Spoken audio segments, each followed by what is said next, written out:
E aí, moçada do Coque Floripa, semi-extensivo, vamos para mais uma aula de geografia, então? Vem comigo, vamos lá. Olha só, frente 372, a parte de Brasil, parte 1 da aula de fontes de energia, que é o módulo 7. Queridos, o tio Grote trouxe também geografia geral. Por quê? No livro aborda apenas as fontes de energia Brasil, contextualizado um pouquinho, mas nós precisamos dar corpo a esse conteúdo tão importante. Dividimos em duas aulas, vamos tentar, pelo menos em duas aulas, né? Envolve Brasil, envolve mundo e diversas fontes de energia, um tema bem completo e bem complexo, algumas questões. Envolve meio ambiente, envolve economia, envolve sociedade, envolve também geopolítica. Vamos lembrar das crises do petróleo, vamos lembrar da questão nuclear, né? Tensões nucleares com o Irã, com a Coreia do Norte, e assim segue. Vamos lá então? Muito bem. Para começar, um gráfico mostrando para vocês, né, a energia no mundo, né, os setores de energia mais consumidos. Em primeiro lugar, o petróleo, com 32% da energia mundial. Então, em primeiro lugar, o petróleo. Em segundo lugar, vem o carvão, com 27%. Uma matemática simples, somando aí 59%. Trazendo o gás natural, já vamos para 81%. Uma pausa. Esse dado foi divulgado em 2018, turma. Então vamos lá, né? Tem alguma mudança ou outra, um pouquinho para mais, um pouquinho para menos, mas uma matemática simples. Em torno de 81% da energia mundial provém da queima de combustíveis fósseis. Petróleo, carvão e gás natural. Combustíveis fósseis. Aí vem a discussão ambiental forte. Fontes não renováveis são fontes fósseis, armazenadas em bacias sedimentares em milhões de anos, não renováveis. Se somarmos a fonte nuclear, que também é não renovável, aí vamos para 86% da matriz energética primária do mundo provém de fontes não renováveis, e destes 86, 81% combustíveis fósseis. Então vejam, estamos em pleno século XXI e temos grandes desafios quanto ao setor de energia. Está mudando aos pouquinhos? Tá. Né? Em alguns setores mais fortes, outros menos, mas ainda temos muito para mudar, né, turma, nesse cenário. Bom, vamos começar com o petróleo, que envolve muitas tensões, falar de gás também, né? Petróleo, gás, carvão, muitas questõezinhas interessantes. Até legal fazer esse paralelo. Professor, o que é em comum entre o petróleo, o gás e o carvão? Vamos lembrar rapidinho? Bora lá? São formados em bacias sedimentares, ponto. Beleza? Só que o petróleo e o gás, em bacias sedimentares, que em algum momento foram ambientes marinhos. Já o carvão, áreas continentais, de antigas florestas, com muita matéria orgânica. Então, a formação do petróleo e o gás em bacias sedimentares em áreas marinhas, da era mesozoica, decorebinha boba que de vez em quando aparece, lá em geologia vou falar novamente, e o carvão em bacias sedimentares em áreas continentais, da era paleozoica. Vou repetir isso mais à frente para vocês, mas quem quiser anotar é legal, ó. Petróleo e gás, áreas oceânicas, áreas marinhas, né? Vamos dizer assim, e o carvão em áreas continentais. Petróleo e gás mesozoica, carvão da era paleozoica. Tudo bem? Só uma abertura, tá? Que voltaremos a falar sobre isso. Mas assim, ó, importante. O gás e petróleo, então, são formados em áreas marinhas, em áreas, né, de ambientes aquáticos? Sim. Tá, mas tem petróleo no interior do Texas, tem petróleo no interior do Brasil também, em algumas áreas, no Ceará, no Amazonas? Sim, mas um dia já foram áreas oceânicas ou áreas marinhas, né, onde acumulou essa matéria orgânica nessa bacia sedimentar. Bacia sedimentar, combustíveis fósseis e fontes não renováveis, as três, né? Muito bem. Pessoal, quais são as maiores reservas de petróleo do planeta? Haha, acabamos de falar sobre isso na aula de Oriente Médio, tá aí para vocês? Destaquei os países do Oriente Médio, né, queridos? Mas vamos lá.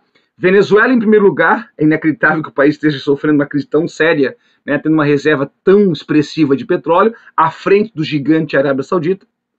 O Canadá aparece em terceiro lugar, a Arábia Saudita em segundo, né, o Canadá, que veio crescendo, descobrindo novas reservas. Aí vem Irã, Iraque, Kuwait, Emirados Árabes, tradicionais ali do Golfo Pérsico, lembra da aula de Oriente Médio, recentemente. Oitava a Rússia, nono a Líbia, décimo a Nigéria, Estados Unidos, Cazaquistão, China, Catar e Brasil.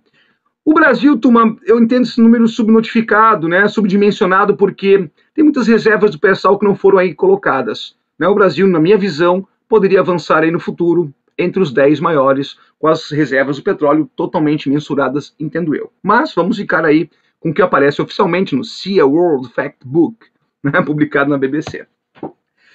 Quanto às reservas de gás, né? Gás, aí vem Rússia, Irã, Catar, como grandes reservas de gás. Tudo bem? Turcomenistão também aparece ali, voltaremos a falar sobre eles, tá bom? Olha que legal esse infográfico, galera, eu gosto das paradinhas assim, viu? Olha ali. Quem são agora não as reservas, agora é produção. Produção, tá? Quem é o maior produtor de petróleo? Olha lá. O maior quadradinho, Estados Unidos. Percebam que Canadá e México também são grandes produtores nesse cenário mundial. Segundo lugar, Arábia Saudita. Terceiro, Rússia. Percebam que o Brasil está no rol dos grandes produtores, bem como a Noruega, bem como a Nigéria, Angola, tudo bem? Argélia.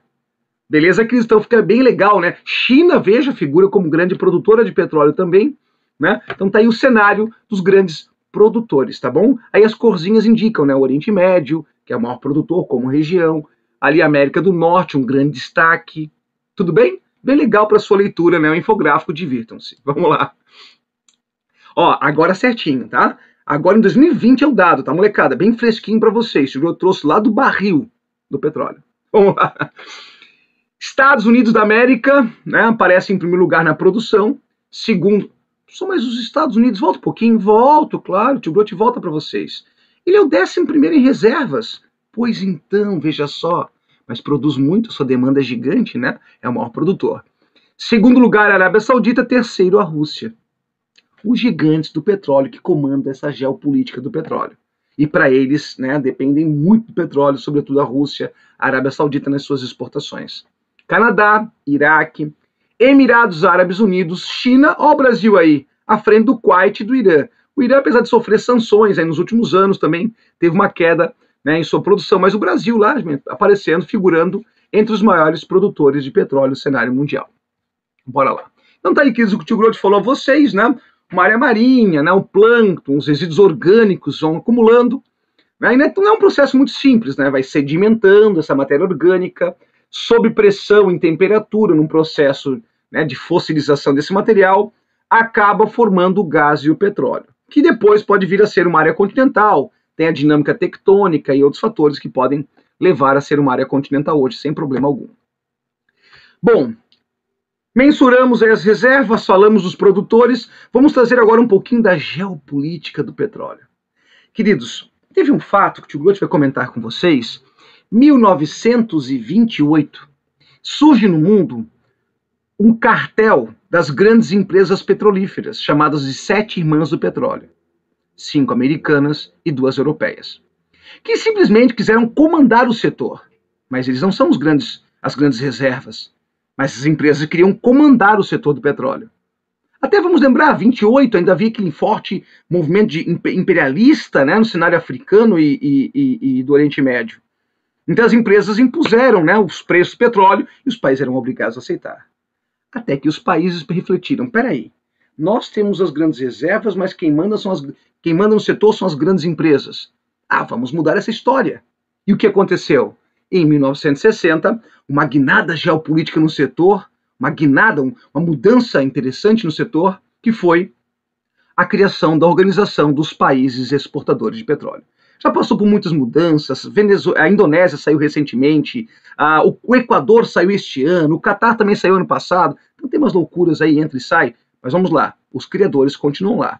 Irã, Iraque, Arábia Saudita, Kuwait e Venezuela na sua tela.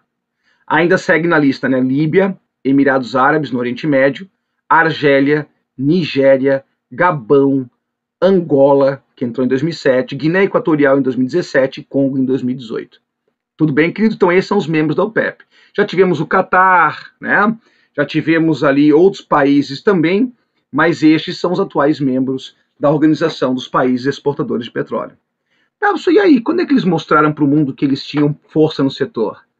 Queridos, esse gráfico eu queria muita atenção de vocês. Tá? Ele mostra o caráter geopolítico do petróleo. Vou contar a historinha breve para vocês. Foi lá em 1973 que a OPEP mostrou pela primeira vez quem é que passou a ter o poder no setor. quando ocorreu a guerra em Israel, a guerra do Yom Kippur. A guerra onde, mais uma vez, os palestinos, que são árabes muçulmanos, como sírios e egípcios que os apoiavam na época, como boa parte dos países detentores de reservas de petróleo, que resolveram retaliar as potências ocidentais que apoiaram Israel. E aí, com um corte na produção, né, deixando de entregar para alguns, o preço do petróleo explodiu. Você olha no gráfico e diz assim, professor, parece um pequeno sobressalto, me parece tão modesto esse salto no preço. Queridos, quadruplicou o valor.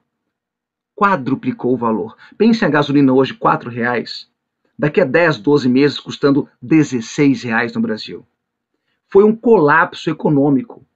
Né? Começou a questionar aquela fase de ouro do capitalismo que vivenciávamos no momento. E aí, uma quebra significativa no setor. O preço explodiu, né, e fomos duramente abalados. O Brasil sofreu bastante. O Brasil não produzia nem 20% do que consumia. Tudo bem? Depois falaremos quais foram as ações do Brasil quanto a isso. Depois a segunda crise do petróleo, que foi a crise de 79, quando o Irã fez a Revolução Islâmica e entrou em choque com o Ocidente. Mais uma explosão no preço do petróleo. Segunda crise. Tá? Que acabou culminando na guerra Irã-Iraque, e aí os preços mantiveram alto nos primeiros anos da década de 80. Tudo bem? Eu aprendi na escola, nos anos 90, que ali em 91, aquele pico era a terceira grande crise do petróleo, a Guerra do Golfo. Alguns assim reconhecem ainda. Mas diante do que aconteceu a partir de 2000, em 2007 e 2008, rapaziada, percebam a elevação dos preços. Lógico, guardadas as proporções, tem a questão inflacionária, tem outros detalhes. Mas vejam o que aconteceu. O preço do petróleo antes da crise econômica mundial de 2008 atingiu seu maior patamar da história, acima de $140. Foi realmente um marco histórico e abalou a economia também, obviamente. Mas se alguém citar para vocês a Guerra do Golfo, quando o Iraque atacou o Kuwait, os Estados Unidos atacou o Iraque, gerou, né, um sobressalto no petróleo, mas vejam como foi modesto diante dos demais. Pode ser citado. Tudo bem? Só para analisarmos, queridos, a crise de 2008, né, o preço explodiu, percebam. Imaginem para a Rússia, um barril de petróleo, que ficou na casa de $16 na época, custa $16. De repente foi para 147, o mesmo barril de 159 litros, turma. Por que, Grote? Por quê? Porque tinha grande instabilidade. O Iraque foi atacado pelos Estados Unidos. Lembra? Mesmo com o veto da ONU. Tínhamos problemas políticos já na Venezuela. Tínhamos econômicas também, algumas questões econômicas. Tínhamos uma relação já conflituosa com o Irã, Estados Unidos, sanções, e o preço, né, a produção das grandes potências do petróleo foi reduzindo. Enquanto isso, o consumo mundial antes da crise econômica estava subindo. E aí, lei de mercado, né, rapaziada? O preço chegou na estratosfera e foi um marco histórico. Tudo bem? Percebam que logo depois na crise despencou, aí voltou a subir, manteve-se, né, num nível, um patamar mais elevado, e aí 2015 teve uma nova queda. Vale lembrar que os Estados Unidos também nesse contexto passou a produzir petróleo do folhelho, do xisto, vou conversar logo mais com vocês sobre isso, também afetou um pouco essa queda, né? Entre outros aspectos importantes aí que depois nós vamos conversar. A OPEP também manda, né? A Arábia Saudita pode produzir mais, a Rússia produzir mais, isso também afeta o preço do petróleo. Agora uma coisa é certa, Hugo Chávez, Vladimir Putin aproveitaram bastante esse dinheiro do petróleo no primeiro momento. Mas quando veio a crise e os preços caíram, né? Em vez de enxugar a máquina ali, como deveria ter feito a Venezuela e não fez, né? A situação ficou um pouquinho mais grave. Faltou recursos, instabilidade, né? Então o cenário não é tão simples assim, um problema um pouco mais complexo, mas passa por este cenário. Tudo bem, queridos? Bom, tá lá, ó, 9 de março, uma atualidade para vocês. O Tio Grote colocou o link aí no slide, tá? Veja, a guerra de preços entre Rússia e Arábia Saudita que derrubou o preço do petróleo. Nos Estados Unidos, nas negociações, a coisa ficou tão bizarra que o preço chegou a ficar negativo. Grote, se é possível, leia a matéria. Leia a matéria. Como é preço do petróleo no futuro, ninguém nem queria comprar o petróleo por causa da instabilidade e dos preços baixos. Leiam essa matéria. Eu vou ler só o título ali, ó. Não se via uma queda assim havia quase 30 anos. Molecada, olha o marco histórico, quase 30 anos. Tudo bem? Bora lá então. Cenário do petróleo, pois voltaremos a falar mais quando voltarmos ao cenário brasileiro. Quanto ao gás, o Tio já tinha destacado, né? As maiores reservas mundiais são Rússia, Irã, Catar, Turcomenistão, Estados Unidos. Só que os Estados Unidos, que tem a 11ª reserva de petróleo, reserva, mas é o maior produtor. Tem a 5ª reserva de gás, mas é o maior produtor por causa do gás do xisto e o petróleo do xisto que eu vou explicar para vocês agora. A questão aqui, queridos, é bem polêmica. Por quê? É uma técnica nova chamada fracking, ou fratura hidráulica. Como é que funciona? Vejam, você vai colocar um duto nas camadas de sedimentos, tudo bem? Esse duto, de repente, quando chega no gás, ele faz um corte transversal. Gera nas camadas de sedimentos, veja, camadinhas de sedimentos, explosões hidráulicas, para que dali, junto com agentes químicos, saia dali o gás e o petróleo. Uma técnica nova, né, que os Estados Unidos emprega para o gás, escutem agora, do folhelho, que é o termo adequado para a rocha que é sedimentar. Popularmente, virou xisto. Usamos o termo xisto. Então, se a prova colocar xisto, tudo bem, mas o termo mesmo, gás do folhelho. Tudo bem, gurizada? Tá? Aqui na prova na Universidade Federal de Santa Catarina, por exemplo, né, os professores usam o termo folhelho, que é o termo adequado. A maior reserva de gás de xisto é a China, e os Estados Unidos, que foi o precursor nessa revolução energética, passou a ser o maior produtor de gás. A Rússia sempre foi nos últimos anos. Então, um fato marcante que deve ser lembrado aí. Algum problema, professor? Sim. Se na região tiver falha geológica e ser um pouco suscetível a abalos sísmicos, pode ter mais, como já aconteceu em Oklahoma, por exemplo, nos Estados Unidos. Ou então, essa explosão das rochas pode liberar esse gás que é volátil, né, e contaminar os recursos hídricos, os lençóis freáticos. Também já aconteceu nos Estados Unidos e há muita crítica ambiental acerca disso. E é uma grande preocupação no Brasil. Veja, o Brasil também tem uma reserva significativa de gás, que essa técnica seja usada aqui, até porque parte desse gás está ali junto ao aquífero, ou sob o aquífero Guarani, podendo trazer grandes prejuízos. É uma das preocupações de um dos nossos professores aqui da Federal de Santa Catarina, que estuda o caso. Trazendo para o Brasil agora, turma, cenário do petróleo no Brasil. Vamos lá?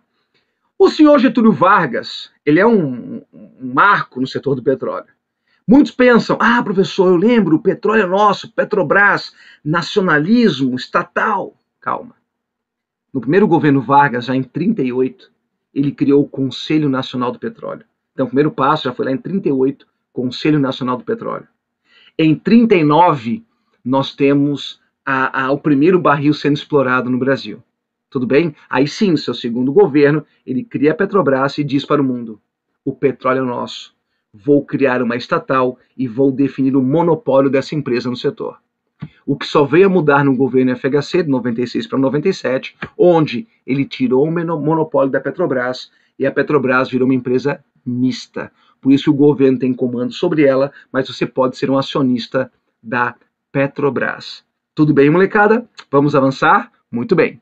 Lá em 2006, o presidente Lula Molusco já tinha definido que o Brasil era autossuficiente e tal. Mas é que tem um conflitozinho que eu vou falar para vocês. Me permitam aqui. Me permitam viajar com vocês. Vamos viajar aqui, ó. Olha só. Se o Brasil é autossuficiente em petróleo, por que ainda importa? A resposta está no texto, vocês vão ter que ler. Eu quero que leia um pouquinho, só eu vou explicar tudo para vocês, poxa. Não, brincadeira à parte. É que o Brasil, nem todo o petróleo que o Brasil produz é de boa qualidade e nossas refinarias dão conta de refinar. Então a gente exporta um petróleo pesado e importamos um petróleo leve, de fácil refino, e seus derivados, como gasolina, querosene e óleo diesel. Tudo bem? Então, só para destacar para vocês que, mesmo sendo autossuficiente novamente em 2019, o Brasil continua importando petróleo. Tudo bem? Retomando nossa aula, vamos lá. Aí em 2007 anunciamos os campos do pré-sal, né, turma? Gerou uma grande especulação. Ike Batista era o gênio dos negócios, um dos homens mais ricos do mundo. Um grande especulador também, né? Vamos lá. Até o nosso governo acabou acreditando nele, investindo pesado no senhor Ike Batista, né? Muito bem. Bom, kids, agora decorebinha, mas fez parte, né? A gente vai decorar tudo isso, mas é bom saber.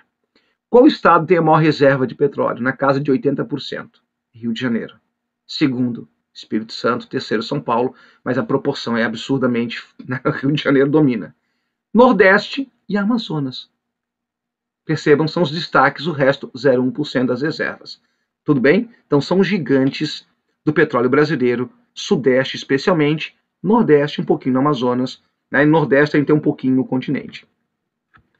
Gás natural, de novo, Rio de Janeiro, São Paulo, Espírito Santo, mas há um estranho no ninho. Quem? O Amazonas, lá no Vale do Urucu. Veja, reservas de gás lá no Amazonas, turma. Entenderam ou não? Tem produção de gás no Amazonas, veja. Depois, de novo, o Nordeste. Tá bom? Mas o Sudeste domina, né, visivelmente. E aí, tá, só fala um tanto do pré-sal, caracterize pra gente, vai. Mostra no mapa onde está o pré-sal. Eu mostro pra vocês. Se tiver qualquer dúvida, perguntem para Ike Batista. Não tô brincando que tá preso. Mas vamos lá. Queridos, tá aí, ó. Vamos mapear bonitinho? Vamos lá? Vem com o tio Grote, então. Primeiro, nós temos os estados, vai. Espírito Santo, Rio de Janeiro, São Paulo, Paraná, Santa Catarina tem reservas do pré-sal. Tudo bem? Estas reservas desses estados, Espírito Santo, Rio de Janeiro, São Paulo, Paraná, Santa Catarina, estas reservas, tá, pertencem a 3 grandes bacias de petróleo sedimentares. Né? A bacia do Espírito Santo, no Espírito Santo, a bacia de Campos, até então a grande produtora, que pega Espírito Santo, mas principalmente Rio de Janeiro, e a mais promissora, que é a de Santos, nos campos do pré-sal, que pega tanto Rio de Janeiro, São Paulo, Paraná e uma partezinha insignificante de Santa Catarina. Veja essas bolinhas brancas aqui, indicam a reserva de cada estado. A nossa realmente é bem modesta aqui em Santa Catarina. Tudo bem? De novo, Espírito Santo, Rio de Janeiro, São Paulo, Paraná, Santa Catarina são os estados. Beleza. Bacia do Espírito Santo, bacia de Campos, bacia de Santos, as bacias produtoras de petróleo. Os destaques nacionais, onde sai, né, mais de 80% do petróleo brasileiro, 90% aproximadamente. Tá, mas por que tão complexo? Por que é caro explorar o pré-sal? Queridos, não precisa ser engenheiro para entender isso aqui, né? Veja, nós temos 2.000 metros de profundidade, 2.000 metros no oceano, mais 7 a 8 mil metros na rocha para perfurar, até chegar aqui aos campos de gás e petróleo. Tem gás também no pré-sal, viu? Tem gás, então, de gás e petróleo. Tudo bem? Então esse é o desafio, né? Imagina que engenharia louca. Chegamos lá a 7 mil metros. E agora? Tire esse petróleo daí. Entenderam o custo estrutural, de instalação, realmente bem complexo, né? E aqui, queridos, uma questão bem legal que eu gostaria de destacar para vocês. Lembra que em 73 houve a crise do petróleo, a primeira grande crise, e o Brasil não produzia sequer 20% do que consumia? O que fazer?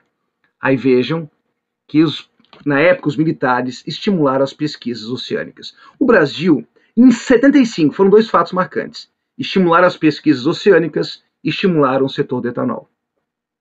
Com o pró-álcool, que eu já vou conversar. Foi uma saída à crise do petróleo. E é curioso, se alguém perguntar para vocês, poxa, como é que o Brasil chegou ao pré-sal se o Brasil é um país que não tem tanta tradição de investir pesado em pesquisa? Olha no gráfico aqui, neste infográfico da Petrobras. Vejam, queridos, essa parte branquinha é o sal. Tudo bem? Camada pós-sal era de onde nós extraímos petróleo. Veja, o primeiro grande campo offshore, mar adentro, 77. Depois, 83, 88. Percebam, cada vez mais longe da costa, em águas mais profundas. Tudo bem? Beleza? Aí fomos avançando. Depois de décadas de pesquisa, graças à crise do petróleo, chegamos onde? Nos campos do pré-sal, em 2007. A 7 mil metros ali, como está representado. Tudo bem, molecada? Beleza? Um desafio, né? Mas vejam, precisou da crise para a gente se mexer e avançar nas pesquisas oceânicas. Tá aí a matéria que eu havia mostrado, né? E a segunda ação do governo qual foi? Faltou petróleo, o que fazer? Alternativa? Produzimos muita cana, vamos estimular o setor da cana, criando pró-álcool. Aspectos positivos. Biomassa, renovável, estimula a economia do setor da cana. Tudo bem, turma? Aí o governo fez o quê? Ofereceu incentivos fiscais, empréstimos a baixo custo, para alavancar o setor. E somos o maior produtor de etanol da cana do mundo, incomparável. Tudo bem? Estimulou as indústrias automobilísticas para desenvolverem carros a álcool, que em 85 representavam 90% da frota dos carros populares, não tinha plano B. A partir de 2003, os carros flex, álcool ou etanol. Vale lembrar, né, que aproximadamente 1/4 da nossa gasolina é etanol. Ora, um pouco mais, o governo tomou várias decisões aí ao longo da história, mas nós temos etanol em nossa gasolina, certo? Então foi um setor que cresceu bastante. Ponto positivo. Pontos negativos. Primeiro, uma monocultura, cana, esgoto, solo. Favoreceu a concentração de terras, esses grandes proprietários foram favorecidos pelos incentivos e pelos juros a baixo custo, o que o agricultor familiar não teve, né? Uma das críticas à biomassa, turma, é que aquela terra que poderia estar produzindo gêneros alimentícios, uma crítica das humanas, está produzindo cana para fazer etanol. Aumentou a dívida pública, mas essa crítica eu vou atenuar porque nós não tínhamos petróleo e tínhamos que buscar uma alternativa não tão cara. Então aí dá para, né, atenuar um pouquinho. Mas realmente essas críticas podem aparecer, sobretudo no que remete à concentração de terras da época, né, elevação de alguns gêneros alimentícios também. Tudo bem, queridos? Tá, já que você falou da biomassa, poderia falar um pouquinho mais sobre outras fontes da biomassa, né? Posso, tá aí para vocês, ó. Biodiesel. Biodiesel, uma outra alternativa de biocombustível, né? Já inserido no diesel brasileiro também. Assim como temos a inserção do etanol na gasolina, temos do biodiesel no diesel. Ah, sobre uma questão ambiental? Também. Não nego. No entanto, devo lembrá-los que isso também envolve outra questão. Importar menos petróleo e diesel. Tudo bem, rapaziada? E fortalecer a soja, o agro, é top, é tech, é coque, né? E assim vai, tudo bem? E vejam como o setor cresceu, né? Ó, fontes de biodiesel, sobretudo a soja. Mas tem gordura animal, tem óleo de algodão, tem mamona, dendê, girassol, outras fontes oleaginosas. Tudo bem? Próxima aula, nosso próximo encontro, carvão mineral, energia hidrelétrica no Brasil, energia nuclear e outros setores bem complexos. Hoje falamos um pouquinho do petróleo, que é um fato atual, um fato importante. Tio Grote deu ênfase ao setor do petróleo. Tudo bem, molecada? Firmes e fortes, continuem estudando e vamos que vamos. Valeu!